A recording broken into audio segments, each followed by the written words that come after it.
welcome to another UBC podcast coming live from First and Goal Sports Bar. Again, I got my trusted co-part here, Solo. What's going on, everybody? Once again, like I always say, we're back with another amazing podcast with none other than my big brother here, Knowledge.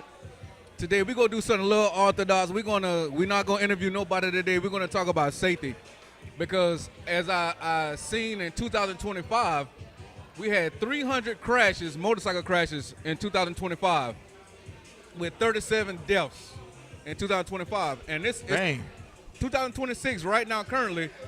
We was at 7, but we just lost another, rider this past weekend.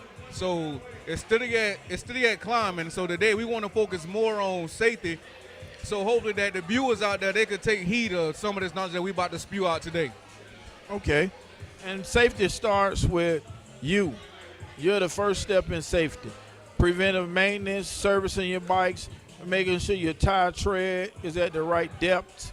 If you don't know them, all these things are Googleable information. Making sure you're not riding on bald tires is first. Also know that the heat inflates the tires. So keeping a constant watch on your tire pressure is a basic thing that everyone can do, male or female. Safety has nothing to do with the sex or gender of a person. It has nothing to do with the type of club you're in. It has to do with being a motorcyclist. So those are some of the things, just one thing that we can try and get people to do along safety. That's as simple as checking the tire pressure on your tires. And that plays a big part in the traction, the weather conditions, if it's wet, how good it grips, it's a lot to do with the tires. That's the basic start. And one of the most important things that I know especially if you're a Harley rider, like yourself and myself, a Harley rider, with these saddlebags, always carry some kind of safety kit in your bag. I don't care, even if it's a first aid safety kit, Like with me, I keep a tire pump in my car, my motorcycle saddlebags. Because you never know. And it don't have to be me go out, tire go flat. It could be another rider tire go flat. You can help them get to the next destination. So always prepare your motorcycle for the ride, and that's including not just the gear, it's the gear for your motorcycle, you know what I mean? So one of the things, though, when it comes down to the motorcycle safety, as far as the bike itself, that's one of the main goals for the road captain. The road captain should not let you get on that road if your bike is not up to par. Is that not correct? That's correct. Yeah. It should be a pre-trip check. And for people that drive trucks, you know what it's like. The same way you do your pre-trip check on your truck, it should be done on your motorcycle, whether you're riding in a pack or you finna take a solo ride just around town. It take 5 minutes to walk around your bike, kick the tires, even with a motorcycle. Just reach down and check the tire pressure. If you have a chain, make sure it's not loose or slacking. If you got a belt-driven bike, make sure it don't have no cracks like dry rotting or any of those type things. These are basic visual checks. Yeah, and sometimes not everybody gonna be able to buy a brand new tire. So if you do take the alternate route and you get a used tire, before that tire get on your motorcycle, push that tire in and check for cracks, because it might look good on the outside, but once you push that tire, you'll see 1,000 cracks, and they're going to sell you a dry rotted tire. So you got to know these things, and that's one of the things why we're doing this educational podcast now, to put people on game on some of the things they might not know. Right. And if you're a part of a club, a riding club, whatever level you are in your club, somebody has a responsibility of road safety, road etiquette. All these things are safety issues. The brakes, make sure you have operating brakes, because your stopping distance is important. Judgment. If you're riding two up, even if you're riding staggered, you have a little more room for error. Not much, but a little bit of room. And you also got to consider you're working with two wheels. When you drive a car or any other type of vehicle, you're working with no less than 4. So the braking distance is going to be different. The brake fluid, using the proper gauge fluids in your bike. It tells you, your owner's manual tell you what type fluids you should use. Try to stick as close to the operating manual as possible. And to reiterate what he was saying, when you're riding two up, which is also called suicide, you're riding side by side with your brother or your sister, however you riding.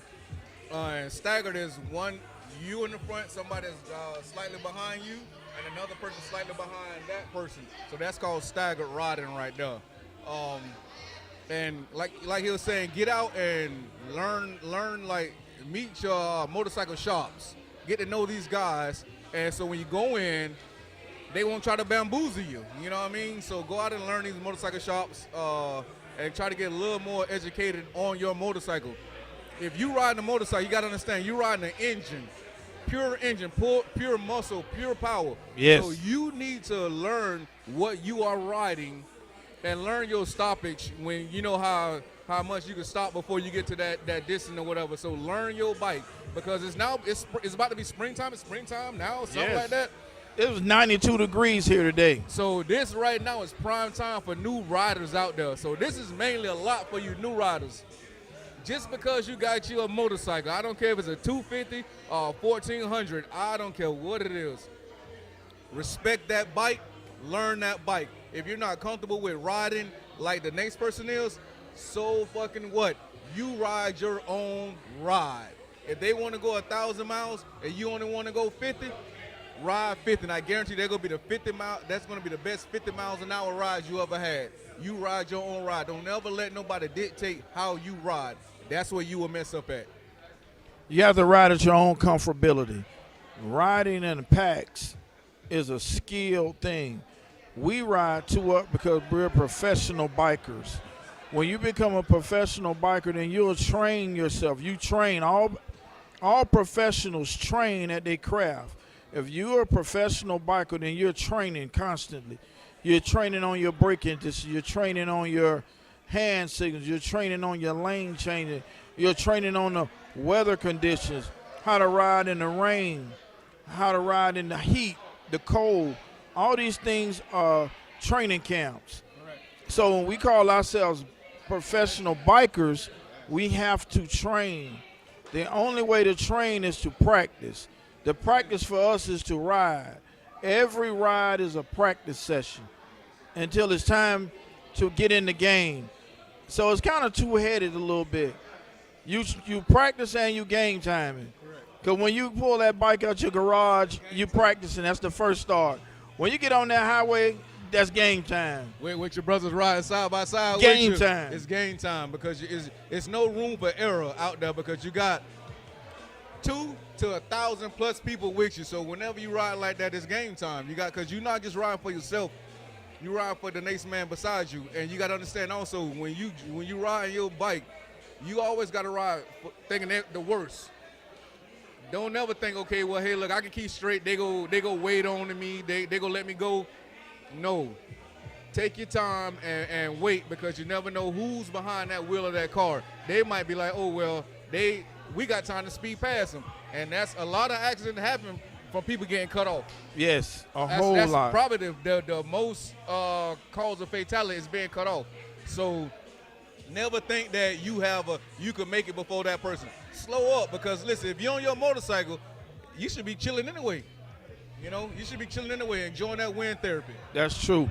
I've had a couple mishaps on my bikes, and each time it was rider's error. It was my fault.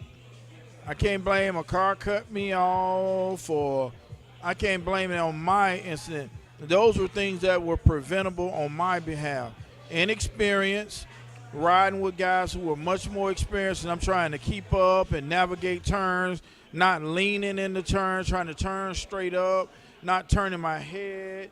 All these things that you learn when you take the rider's course, I failed to do them on a couple times, and it cost me. It didn't cost me my life, but it cost me enough to know that I had to practice more before I got in the game. So, yes, I have gone down, and each time that I've gone down, I have to say it was on me. And like I say, I encourage everybody to do your homework. You know, if you don't know somebody who know about motorcycles and the motorcycle etiquette, YouTube is always there. Take time out to watch YouTube videos, about how to ride your bike. So if you got a Suzuki 1000, Kawasaki, whatever you may have, you might got a Harley, Road Glide, whatever you have, take time to watch YouTube videos on your motorcycle and learn it to the best of your ability. Yeah, we have to do these things. Man, we could talk about safety for hours. Big facts. Oil changes frequently, tire pressure, belt tension, brakes, the disc, your brake disc, your clutches. I mean, it could go on and on. Road captains, you have a big responsibility to your club. If you're a real motorcycle club, your job is to keep your club safe. 80% of your time should be on the road. So your job is in effect 80% of the time. Yeah, like you said, we can go hours talk about safety, and we will in different segments, but we just going to stop right here with it because we got so much we're going to talk about. Let's just give them that little bit and just tell them, like, hey, look, do your research, go on YouTube, follow the page, ask us questions in the comments, and we will definitely answer your questions. But we can't give them all. We can't give it all to them today. Hey, again, we appreciate you for tuning in. We'd like to thank First and Gold Sports Bar for allowing us to do this podcast. We welcome everybody to come out, man. If you have something you want to depart, knowledge, information,